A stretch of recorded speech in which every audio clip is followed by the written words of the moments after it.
ஐயா சொல்லுங்க ஐயா. ரெக்கார்ட் போட்டாச்சு. இல்ல கே இல்ல கே இல்லம்மா கே நீங்க அவங்க கேள்வி கேள்வி கேளுங்கம்மா. ஓகேங்க ஐயா. அதாங்க ஐயா, இப்ப நீங்க வந்து அந்த இதுல தியானத்துல உட்காரும்பொழுது, நீங்க அதெல்லாம் நினைக்க வேண்டாம். சும்மா எதையுமே நினைக்காம உட்காருங்க அப்படின்னு நீங்க சொல்றீங்க கரெக்ட்டு.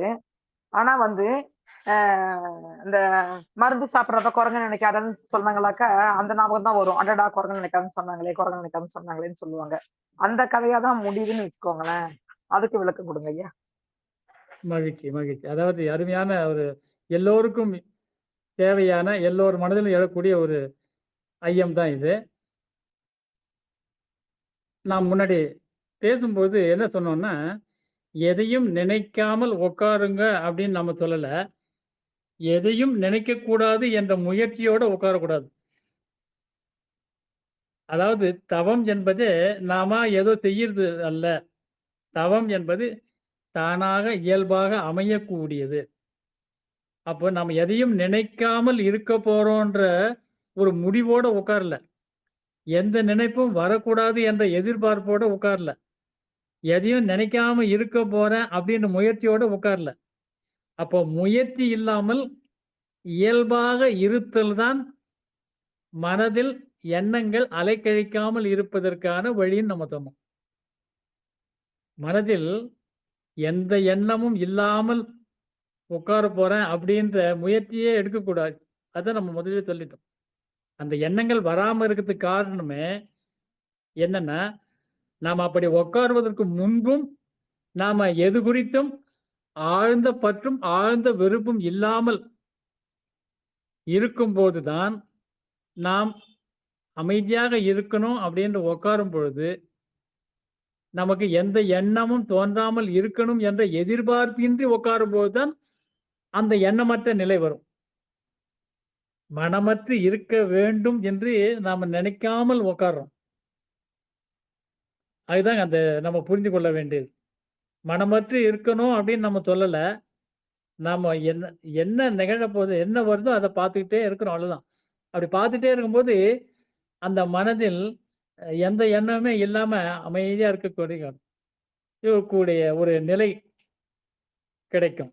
அது அத நோக்கி நம்ம போனோம்னா, அது ஒருவேளை ஏதாச்சும் நினைவு வந்தாலும் கூட, இது வராம இருந்தா பரவாயில்லையே அப்படின்னு சலித்துக் கொள்வதும், அல்லது ஒரு நல்ல நிகழ்வாக நல்ல ஒரு நினைவாக இருந்தால், அந்த பழைய அனுபவங்கள்ல சில நேரத்துல சிலது இன்பம் அளிக்கக்கூடியதா கூட இருக்கலாம்.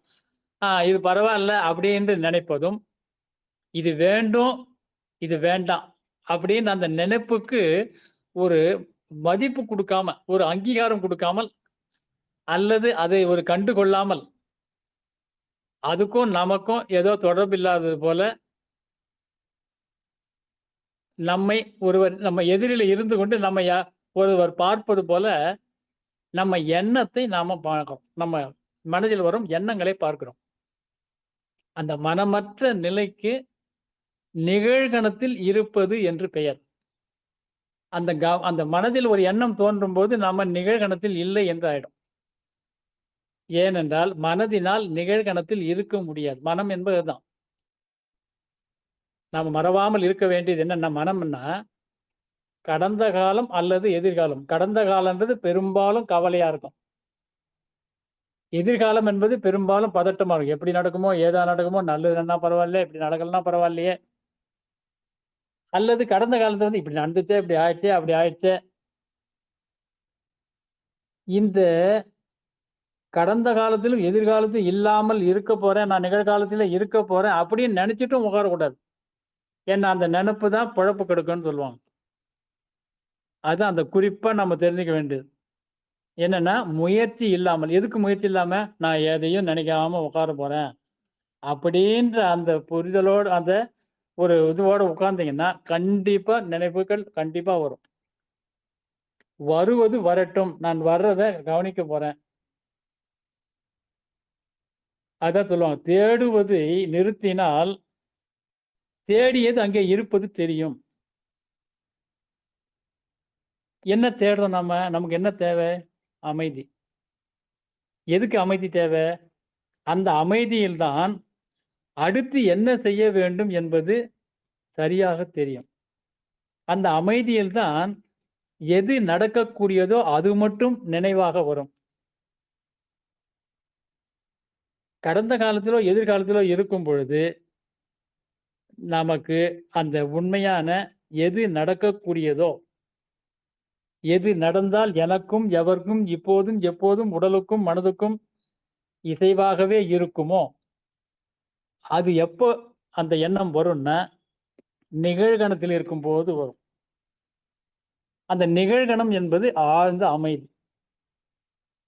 ஆழ்ந்த அமைதின்னா, சுத்தி எந்த இதுவும் நடக்கக்கூடாது அப்படின்னு இல்ல. சுத்தி என்ன நடந்தாலும் என்னுடைய மனதுல ஆழ்ந்த அமைதி இருக்கு. அவ்வளவுதான். அதுதான் அதை குறித்து தான் நம்ம பார்க்கணுமே ஒழிய, எதையும் நினைக்காம இருக்கக்கூடாது. நான் அமைதியா இருக்க போறேன். அதையும் நினைக்க வேண்டாம். என்ன வருதோ உட்கார்றோம் அவ்வளவுதான். என்னென்ன வருதோ வரட்டும். அப்படி பார்க்கும்போது தான் அந்த எண்ணங்கள் காலியாகி, குறைந்த காலத்துல நமக்கு இந்த மாரியான ஒரு பயணத்தை நோக்கி போகக்கூடிய ஒரு இது கிடைக்கும். ஆற்றல் கிடைக்கும்.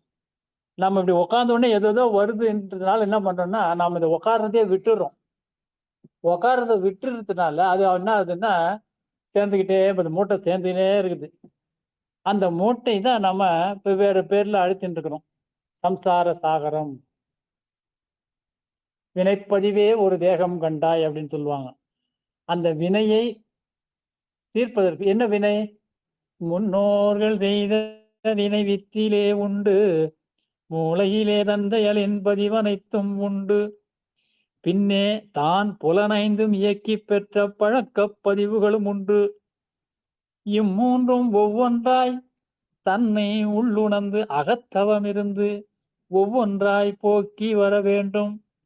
தன்னிலே பதிவான பழிச்செயல் பதிவுகளை தணிக்கவோ, மாற்றவோ, போக்கவோ, பொருளோ, செல்வாக்கோ, போற்றிகளோ, வழிபாடுகளோ, அர்ச்சனைகளோ, பரிகாரங்களோ, இன்னும் நாம என்னெல்லாம் செய்யறோமோ எதுவும் பயன்படாது. அழகா சொல்லியிருக்காங்க. அப்போ என்ன வழின்னா, நானு உட்கார்ந்து என்னெல்லாம் வருதோ வரட்டும் அத அத அப்படியே அதை அனுமதித்துக் கொண்டே நம்ம பாட்டுக்கு பார்த்துட்டே இருக்கும்போது, ஒரு கட்டத்துல எல்லாம் காலியாயி பிளாங்க்கா ஆயிடும். அதை குறித்து தான் நம்ம பார்க்கணும். இது தவிர, இத செய்தா, இங்க போனா, இங்க கும்பிட்டா, இந்த இது பண்ணா இது சரியாயிடும் அப்படின்னு நாம செய்கிற எல்லா முயற்சிகளும் இடைவணிகங்களாகி, தள்ளு முள்ளுகளாகி, காத்திருப்புகளாகி, குறுக்கு வழியில அதிகமா கட்டணம் செலுத்தி சீக்கிரமா போய் தரிசனம் பண்ணி இந்த மாதிரியான ஒரு முயற்சிகளில நாம போயிட்டு இருக்கிற வரைக்கும் இந்த மன அலைச்சூழல்ல நம்மால விடுபடவே முடியாது. இந்த தவத்தினுடைய பலனை நாம தெரிஞ்சுக்கணும் அப்படின்னா, நல்லா தெரிஞ்சுக்கலாம். எப்படின்னா, தவம், அறம் மேற்றுணையாமேன்னு சொல்றாங்க. இந்த பழிச்செயல் பதிலிருந்து விடுபடுறதுக்கு என்ன வழின்னா, இளைப்பினை போக்க இருவழி உண்டு.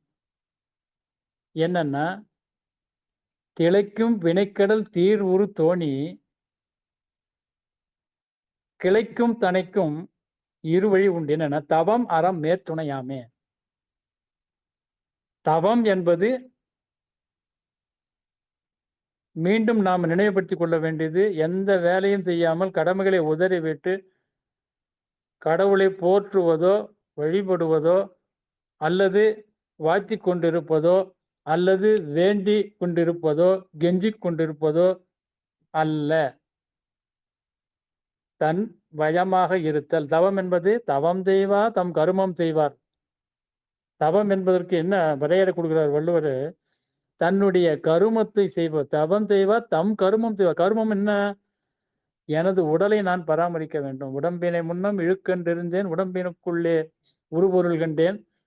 உடம்பினுக்குள்ளே உத்தமன் கோயில் கொண்டான் என்றே உடம்பினை யான் இருந்து ஓம்புகின்றேனே. உடல் நலன சுயநலம் அப்படின்வாங்க சில பேர். அந்த சுயம் என்பதே என்னன்னா, அந்த சுயத்துக்கு பேர் தான் இறை. நம்முள்ள இருக்கிற அந்த இறையை உணர்ந்து அதற்கு நாம உடலை பராமரிக்கணும்னா, அந்த உணவை எந்த உணவு கொடுத்தா அது நல்லது? எப்ப சாப்பிடணும், எவ்வளவு சாப்பிடணும், ஏன் சாப்பிடணும்? அந்த உணவு செரிக்கிற அளவுக்கு நாம உழைப்பு இருக்கா? அந்த உணவை சாப்பிடுவதற்கு முன்னால பசி இருக்கா? அந்த பசி எடுக்கிற அளவுக்கு நாம காலையில எழுந்து இதுவரைக்கும் என்ன செய்திருக்கிறோம்? இந்த மாரி ஒவ்வொன்றை குறித்தும் எல்லாவற்றிலும் அந்த உடல் பராமரிப்பிலிருந்து தன்னுடைய உடல் பராமரிப்பிலிருந்து, குடும்பத்தை பராமரிப்பதிலிருந்து, தொழிலை மனசாட்சியுடன் என்னை ஒருவர் பார்க்கிறார், என்னை கண்காணிக்கிறார் என்கின்ற இதற்காக நான் செய்யாமல், யாரும் பாராத போதும் சரியாக சுற்றும் கடிகாரம் போல் நம்ம வேலை செய்யும் பொழுது, நம்ம தவத்துல உட்கார்ந்தோம்னா, இந்த மாரியான எண்ணங்கள் எதுவுமே உங்களுக்கு அலைக்கழிக்காது.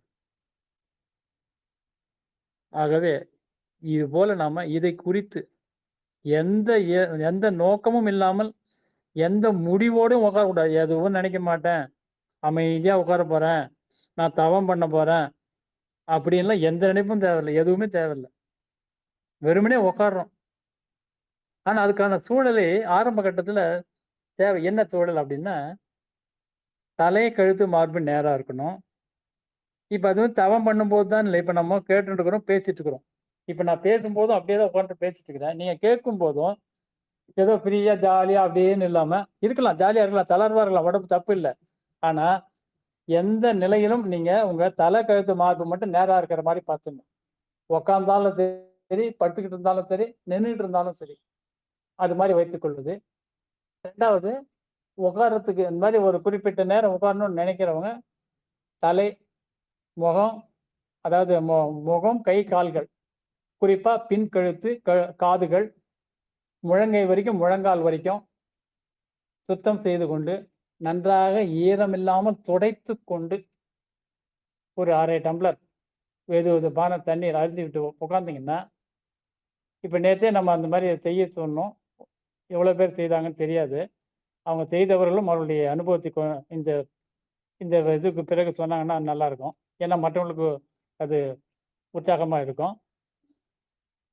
அதுபோல நல்லா செஞ்சு இந்த இது போல நம்ம அந்த ஒரு முன் தயாரிப்போட வாய்ப்பு இருக்கும்போது, முன் தயாரிப்போட 5 அங்க சுத்தின்னு பேரு. முகம், கைகள், கால்கள், அதுவும் முழங்கை வரைக்கும், முழங்கால் வரைக்கும்.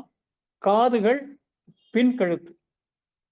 இதெல்லாம் எதுக்காக அப்படின்னா, பிரபஞ்ச பேராற்றலை நமக்கு ஈர்க்கக்கூடிய ஆண்டனாஸ் இதெல்லாம்.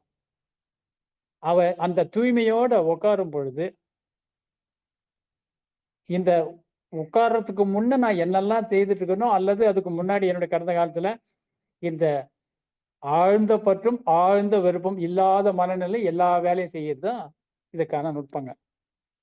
வாழ்க வளமுடன். மகிழ்ச்சி. நன்றி.